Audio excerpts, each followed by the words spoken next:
ગુજરાતમાં નવા મંત્રીમંડળનું વિસ્તરણ થઈ ચૂક્યું છે। ધનતેરસના શુભ દિવસે મંત્રીઓએ પોતપોતાની ચેમ્બરો પણ સંભાળી લીધી છે। ત્યારે બનાસકાંઠાના સાંસદ જ્ઞાનીબેન ઠાકોર એક વિવાદમાં સપડાયા છે। જ્ઞાનીબેન ઠાકોરે વાવના ભારતીય જનતા પાર્ટીના એમએલએ સ્વરૂપજી ઠાકોરના સ્વાગત સમારોહમાં હાજરી આપી હતી, જેનાથી ખૂબ મોટો વિવાદ સર્જાયો છે। એટલું જ નહીં, જ્ઞાનીબેન ઠાકોરનો એ વિડીયો પણ ખૂબ જ વાયરલ થઈ રહ્યો છે, જેમાં તેઓ સ્વરૂપજીને કહી રહ્યા છે કે મારો આભાર માનો કે મેં સીટ ખાલી કરી। આવો જાણીએ શું છે સમાચાર। નમસ્કાર, જમાવટ સાથે હું છું પાર્થ।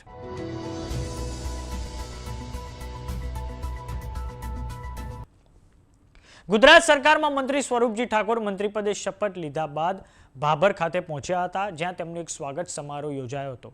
આ સ્વાગત સમારોહમાં બનાસકાંઠાના કોંગ્રેસ સાંસદ જ્ઞાનીબેન ઠાકોર પણ હાજર રહેતા રાજકારણ ગરમાયું હતું।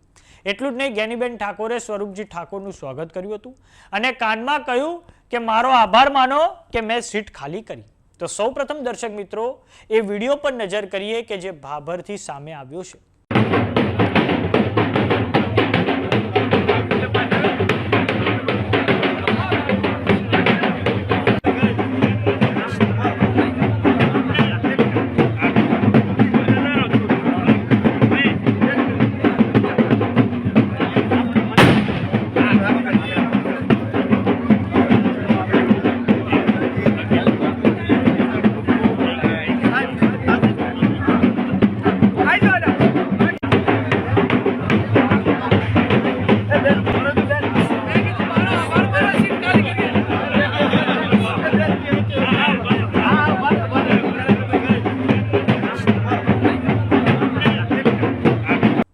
આમ હવે જ્ઞાનીબેન ઠાકોરના સ્વરૂપજી ઠાકોરના સ્વાગત કાર્યક્રમમાં હાજરી આપવાથી મામલો ગરમાયો છે, વિવાદનો મધપૂડો છંછેડાયો છે।